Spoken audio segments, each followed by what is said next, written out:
Halo, Assalamualaikum warahmatullahi wabarakatuh. Perkenalkan, nama saya Siti Nurjana. Saya adalah mahasiswi dari Prodi Bahasa dan Sastra Arab Fakultas Usuluddin dan Adab di Universitas Islam Negeri Sultan Maulana Hasanuddin Nata. Saya di sini akan menjelaskan, langsung saja akan menjelaskan tentang apa sih jumlah ismiyah itu gitu ya. Jumlah ismiyah dalam bahasa Arab ini. Nah, sebelum kita lanjut ke materi, saya akan memberitahu dulu bahwasannya jumlah atau kalimat dalam bahasa Arab sendiri itu ada dua, yaitu ada jumlah fi'liyah, ada jumlah ismiyah. Jumlah fi'liyah itu yaitu kalimat atau jumlah yang dimana kalimat ini diawali dengan fi'il atau kata kerja. Terus yang kedua itu jumlah ismiyah atau jumlah kalimat yang diawali dengan isim. Nah, sampai sini sudah paham? Selanjutnya, itu bagaimana sih penyusunan, kaidah penyusunan jumlah ismiyah ini? Langsung saja. Baik. Perlu kita pahami bahwa jumlah ismiyah itu adalah jumlah atau kalimat yang diawali dengan isim. Nah, atau nama gitu ya. Terus bagaimana penyusunannya?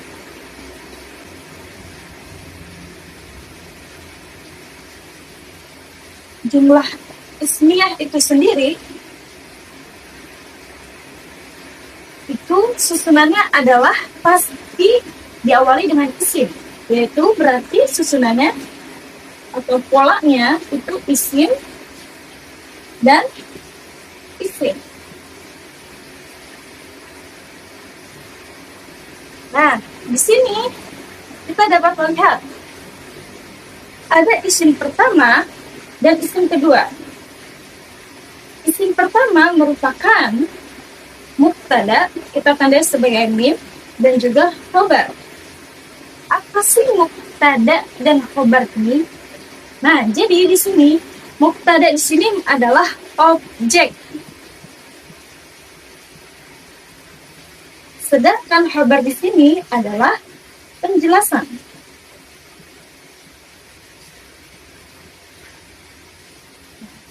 Baik, jadi gini ya, jumlah ismiyah. Isim pertama adalah objek, isim kedua adalah penjelasan. Nah, bagaimana? Apa sih maksud dari objek ini? Jadi, objek di sini maksudnya adalah objek atau sesuatu yang kita ingin jelaskan. Contohnya, Zaidun muslimun.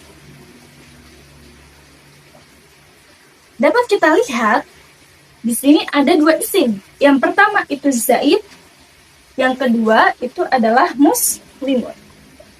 Zaid di sini merupakan objek atau mubtada.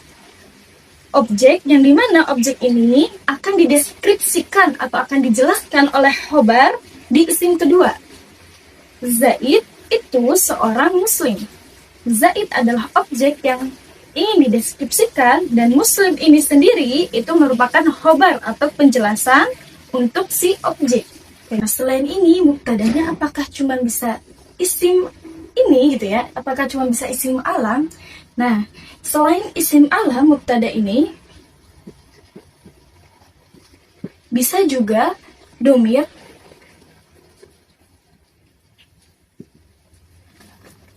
Selain domir, itu bisa juga dengan isim isyarah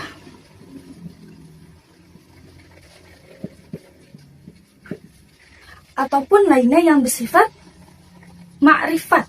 Ya. Apa sih ma'rifat itu? Jadi, ma'rifat itu adalah ketika si mubtada ini itu sudah tentu atau sudah diketahui gitu ya. Contoh dari domir seperti huwa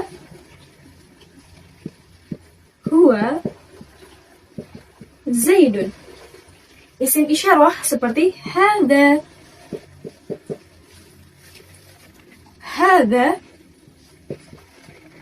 Zaidun. Atau yang lainnya pun bisa. Contoh al-muslimu al-muslimu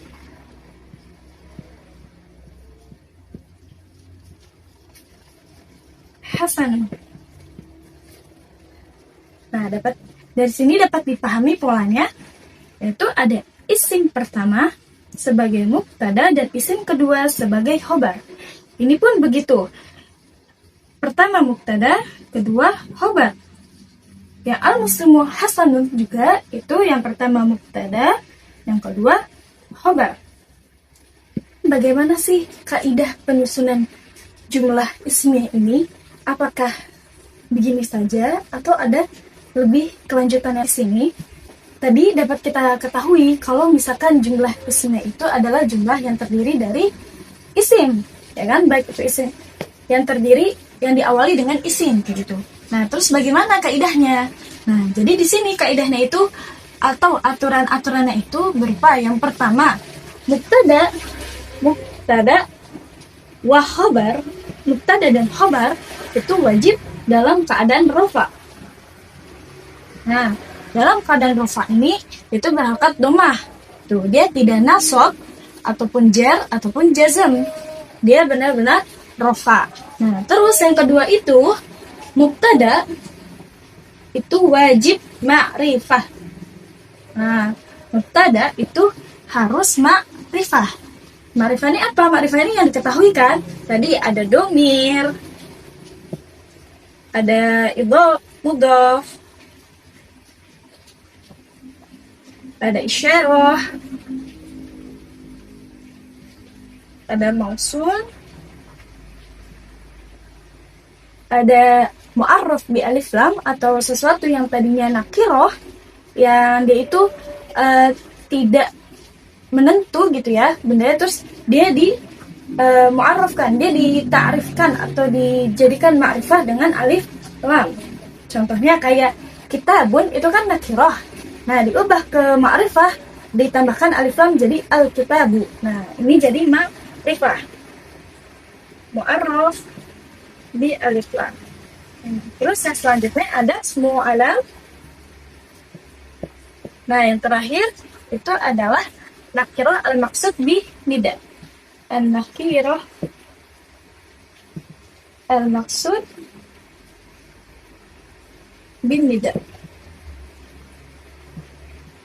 Nah, artinya yang mubtada ini baik itu mau domir, mau itu idhofah ya susunannya, isyarah, sama mausul, sama al-mu'arraf bi alif lam, alam, an-nakirah al-maksud. Nah, bin nida itu yang dimana ada harfu nidanya. Contohnya kayak ya Ahmadu kayak gitu.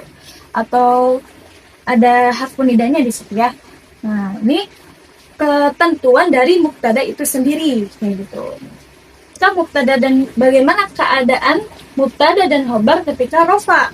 Sebenarnya rafa itu sendiri itu tidak hanya berharokat dhammah kayak gitu.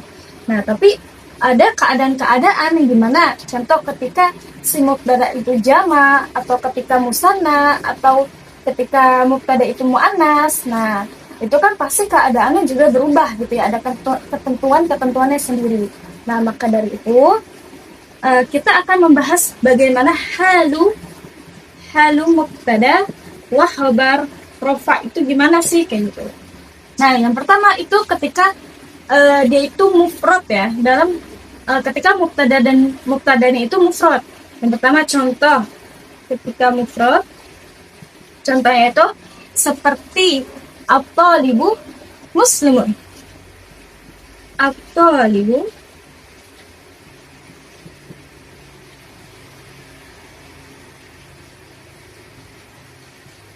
muslimun. Nah, di sini at-talibu itu adalah isim ya, dia adalah mubtada dan dalam keadaan mufrad juga. Nah, maka khobarnya juga itu harus mufrad, itu harus tunggal. Dia tidak boleh musanna, tidak boleh jamak kayak gitu ya. Ini mufrad muzakkar. Terus yang kedua, bagaimana kalau misalkan mubtada itu dalam keadaan musanna? Contoh, dalam keadaan musanna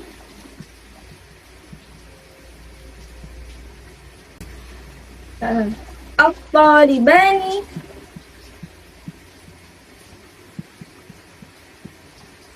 muslimani.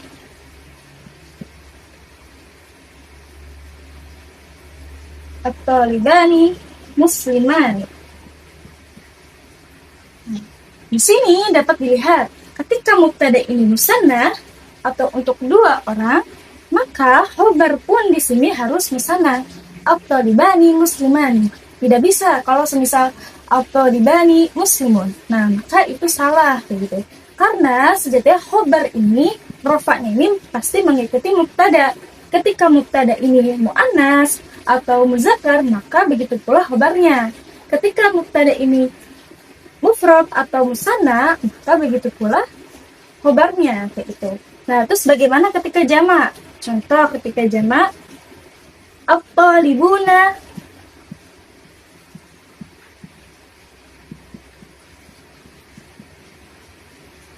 muslimuna. Di sini ada jamak ya, bentuk jamak isimnya at-talibuna muslimuna. Tidak bisa kalau misalkan at-talibuna muslimun. Ini jamak muzakkar salim. Ya.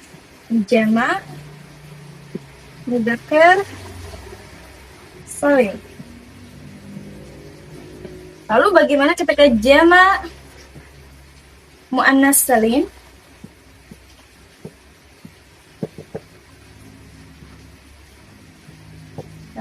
Maka berubah menjadi at-talibat, at-talibat, at-talibatu muslimatu.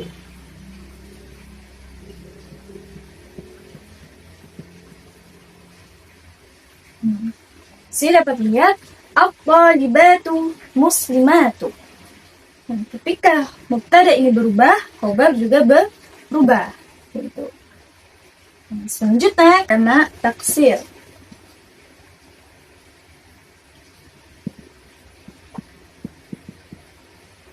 Contohnya at-tullabu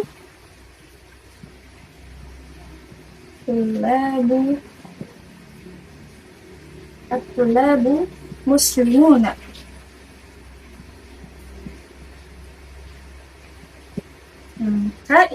Khobar ya pun ikut jamak.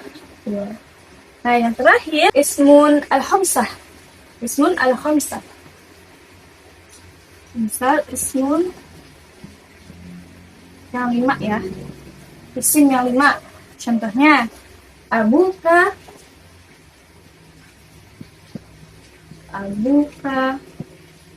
muslimun.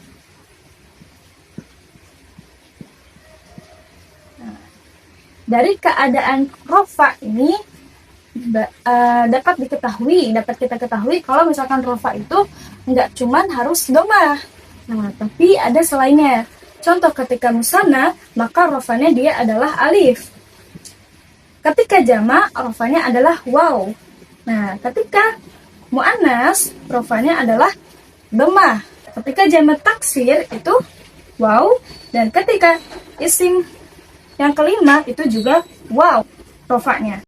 Nah, jadi di sini sudah paham ya apa itu mubtada, apa itu khobar, dan bagaimana jumlah penyusunannya, kayak gitu ya. Bagaimana penyusunannya atau kaidah penyusunannya. Nah, tadi contoh saya berikan contoh lain, contoh kayak hadza kitabun. Hadza kitabun. Nah, hadza di sini itu kan sebagai mubtada yang merupakan dia ismu isyarah. Nah, di sini adalah khobar. Pertanyaannya, apakah boleh kayak gitu ketika si khobar ini dia itu bukan nakiroh gitu. Kan disepakati bahwa mubtada itu harus ma'rifah dan khobar ini harus nakiroh. Lalu bagaimana ketika khobar ini jadi ma'rifah gitu? Apakah boleh? Kayak contoh, semisal hadza al-kitabu. Hadzal kitabu. Nah, apakah boleh seperti ini susunannya? Nah, untuk ini itu tidak dibolehkan.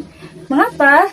Karena mubtada ini sendiri itu merupakan ma'rifah dan ini nakirah. Nah, di sini maka artinya itu kalimatnya itu jadi rancu. Kenapa? Ini bukan jumlah mufidah atau jumlah yang sempurna. Nah, kalau misalkan yang pertama, ini artinya kan ini adalah buku. Ini adalah buku. Ia merupakan udah susunan jumlah yang mufidah. Sedangkan kepada kalimat kedua ini artinya yaitu buku ini, buku ini, buku ini. Nah, buku ini. Nah, ini belum masuk jumlah mufidah. Kenapa? Dia belum lengkap. Nah, buku ini kenapa? Ada apa dengan buku ini? Nah, contoh kita lengkapi dengan hadzal kitabu.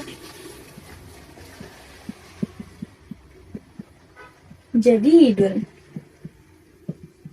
Nah, kalau seperti ini baru sudah benar. Contohnya hadzal kitabu sendiri itu sebagai mubtada dan jadidun itu adalah khobar. Jadi seperti itu tadi ya, bagaimana jumlah ismiyah itu disusun. Nah, agar kita mudah menghafal kaidah penulisan jumlah ismiyah, kita bisa menghafalnya seperti ini. Madu, manis, dari Malang. Nah, madu manis dari Malang. Yang pertama, madu. Madu itu berarti marfu keduanya. Marfu keduanya. Manis. Berarti harus sama-sama jenis. Ya, baik itu mubtada, khobar itu harus sama-sama jenis. Ketika mubtada itu muzakkar, maka khobar pun harus muzakkar. Dan ketika mubtada itu muannas, maka khobar pun harus muannas. Nah, terus yang ketiga itu dari. Dari itu berarti mubtadanya harus ma'rifah. Dari mubtada harus ma'rifah. Yang ketiga itu Malang. Malang itu berarti sama-sama jumlah bilangannya. Seperti tadi ketika musanna, contoh at-talibani muslimani, maka khobar pun harus musanna. Mubtadanya jamak, maka khobar pun harus jamak. Nah, selanjutnya bagaimana sih jumlah ismiyah ketika khobar itu tidak tunggal atau mufradat? Nah, kan jumlah ismiyah itu terdiri dari mubtada dan khobar. Tuh, khobar sendiri ini bisa menjadi dibagi menjadi dua, yaitu ada mufrad dan ghairu mufrad. Ghairu mufrad dibagi menjadi dua, ada jumlah dan juga ada syibhu jumlah. Syibhu jumlah. Nah, secara garis besar, khobar ini dibagi menjadi dua. Yang pertama ada mufrad, yang kedua ada ghairu mufrad. Ghairu mufrad ini dibagi lagi menjadi jumlah dan syibhu jumlah. Nah, kalau diperinci lagi, ada lanjutan lagi. Jumlah ini itu terdiri dari jumlah ismiyah dan fi'liyah. Syibhu jumlah itu dzaraf dan juga jar majrur. Nah, contohnya ketika mufrad itu kan seperti biasa. Seperti hada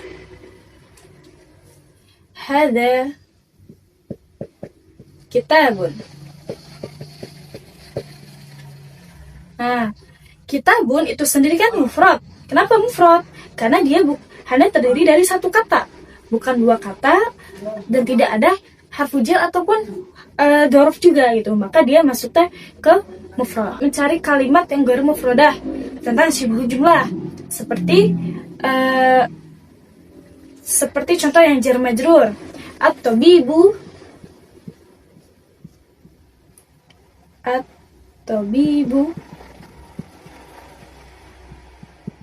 fil mustashfa.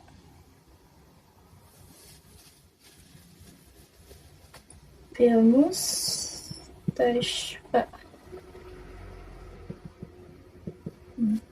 At-tabibu itu sebagai mubtada dan khobar itu bukan fi doang ataupun bukan mustafa doang, tetapi keduanya.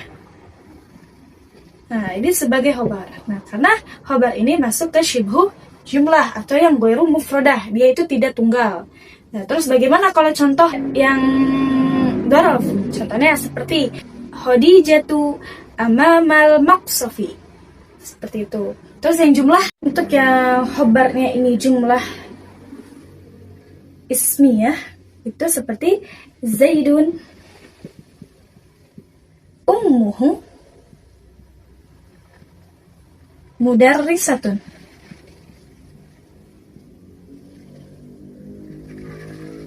Zaid, ibunya, itu adalah guru. Gitu ya.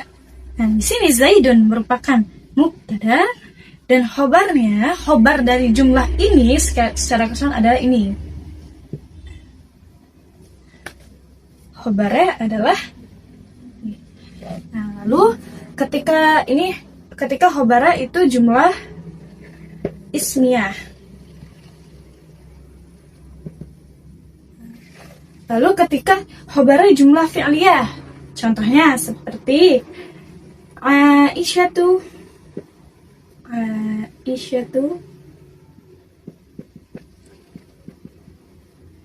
akalat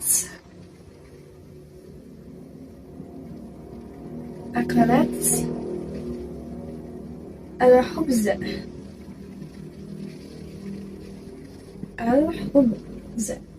Nah, di sini itu mubtada dan di sini itu khobar. Nah, perlu kita pahami kalau dalam jumlah fi'liyah, fi'il itu kan tidak mempengaruhi jumlahnya si fa'il. Contoh ketika akala Muhammadun al-khubza. Akala Muhammadun al-khubza. Nah, lalu ketika Muhammad ini diganti dengan al-talibun jamak, nah maka si fi'ilnya pun tetap mufrad. Contoh akala at-talibuna al-khubza. Nah, namun di jumlah ismiyah ketika si fa'ilnya terlebih dahulu yang disebutkan atau si isimnya dulu yang disebutkan, maka si fi'il ini mengikuti si isim. Contoh Aisyatu akalat al-khubza, terus ketika diganti at-talibatani, nah maka ini diganti menjadi akalata al-khubza. Terus kalau misalnya diganti at-talibuna, maka ini pun diganti menjadi akalu al-khubza. Nah, seperti itu. Nah, lalu selanjutnya di awal kita itu menyepakati atau mengetahui bahwa mubtada itu harus ma'rifah. Nah, namun ada beberapa kondisi di mana mubtada ini bisa nakirah. Ya, ada beberapa kondisi di mana mubtada ini bisa nakirah. Yang pertama, itu ketika mubtada ini diidhofahkan ya. Ketika mubtada ini diidhofahkan. Nah, sebenarnya diidhofahkan sendiri itu kan jadinya udah jadi ma'rifah ya. Diidhofahkan itu yang di pembahasan di awal bentuk-bentuk ma'rifah itu. Nah, contohnya apa? Contohnya seperti qalamu talibin. Qalamu talibin kafirun.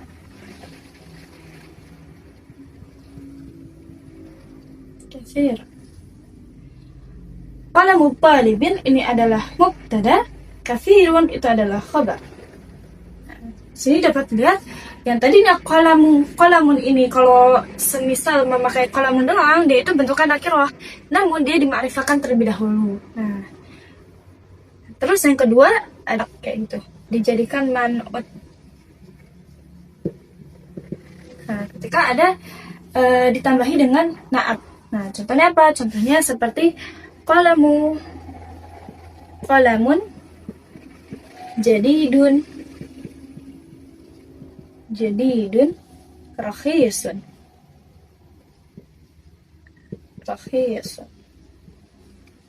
Qalamun jadidun rakhisun. Ketika si mubtada ini yang nakirah ini dijadikan bentuk man'ut gitu, terus ditambahi dengan na'at. Nah, maka mubtadanya adalah qalamun jadidun, mubtada. Pulpen yang baru itu khobarnya adalah murah. Penjelasannya itu murah. Nah, lalu kondisi yang ketiga itu ketika mubtada diakhirkan atau jadi mubtada mu'akhor. Nah, maka itu boleh mubtada ini jadi nakiroh atau udah tidak ma'rifah lagi. Nah, contohnya apa? Contohnya fil haqibati fil haqibati kitabun. fil haqibati kitabun. Nah, kan pada hakikatnya kalau susunan yang benar itu adalah mubtada itu di depan, betul tidak? Mubtada itu di depan. Dan ma'rifah. Contohnya yang tadinya awal itu katanya al-kitabu fil haqibati, lalu mubtada ini diakhirkan jadi mubtada mu'akhor. Nah, syarat diakhirkannya pun itu tidak sembarang diakhirkan. Syarat diakhirkannya itu harus boleh diakhirkan ketika dia itu didahului dengan syibhu jumlah yaitu bisa jar majrur ataupun dzaraf. Nah, maka baru khobar ini pun jadi dimajukan atau menjadi khobar muqaddam. Nah, sebenarnya saya ingin memberi penjelasan gitu, apa sih bedanya ketika mubtada ini sesuai pada tempatnya di depan dengan mubtada ini diakhirkan gitu. Contoh yang ketika mubtada ini diakhirkan, fil haqibati kitabun. Di dalam tas itu ada buku. Nah, maka maknanya itu seakan-akan ingin menyebutkan bahwa yang ada di dalam tas itu hanya ada buku, kayak gitu. Yang di dalam tas itu hanya ada buku. Nah, orang Arab itu lebih cenderung memfokuskan kata pertama yang diucapkan. Nah, kata yang pertama yang diucapkan adalah fil haqibati.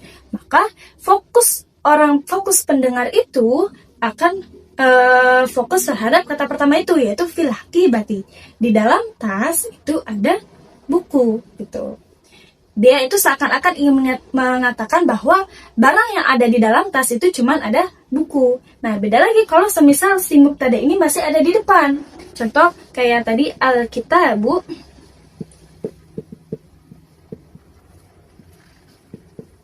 fil haqibati.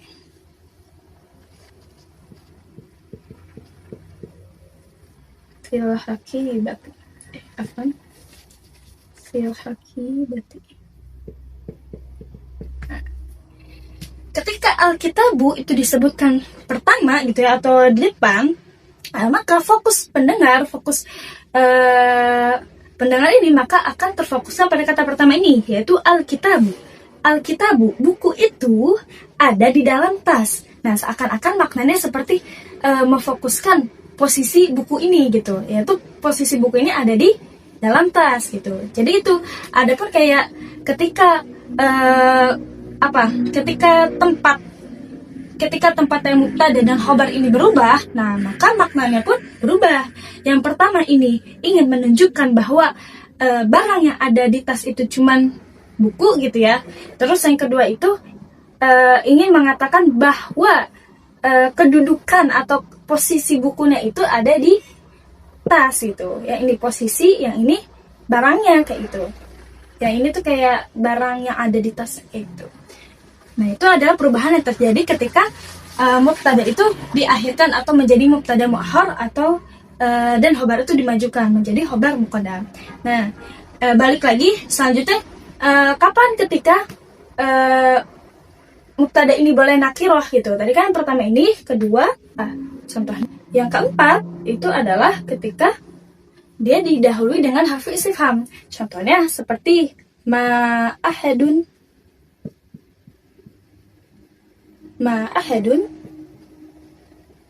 zahab.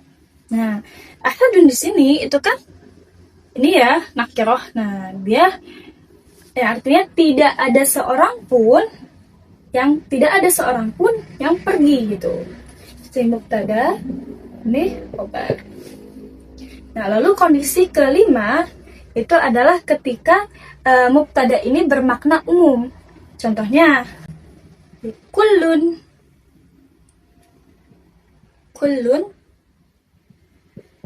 dhahibuna. Nah, Kullun di sini itu kan artinya semuanya gitu, semua orang kayak gitu, semuanya telah pergi kayak gitu. Nah di sini kullun itu kan umum, nah tapi dia nakiroh gitu. Sedangkan di sini khabar.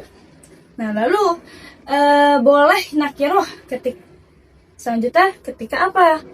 Yaitu ketika mubtada ini bermakna doa. Contohnya rahmatan, rahmatan, rahmatan. Semoga rahmat bagimu kayak gitu. Terus yang ketujuh itu ketika mubtada ini didahului dengan laula kayak gitu ya. Ketika didahului dengan laula, contohnya laula ihmalun, laula ihmalun la aflaha.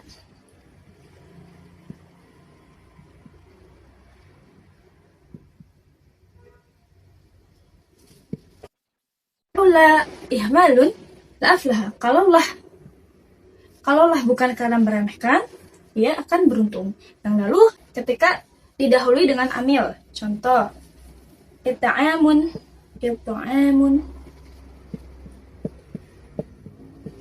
miskinan, it'amun miskinan,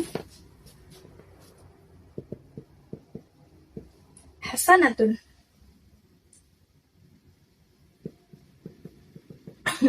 Nah, ketika ada amil yang dimana amal itu seperti fiil, memberi orang miskin itu baik.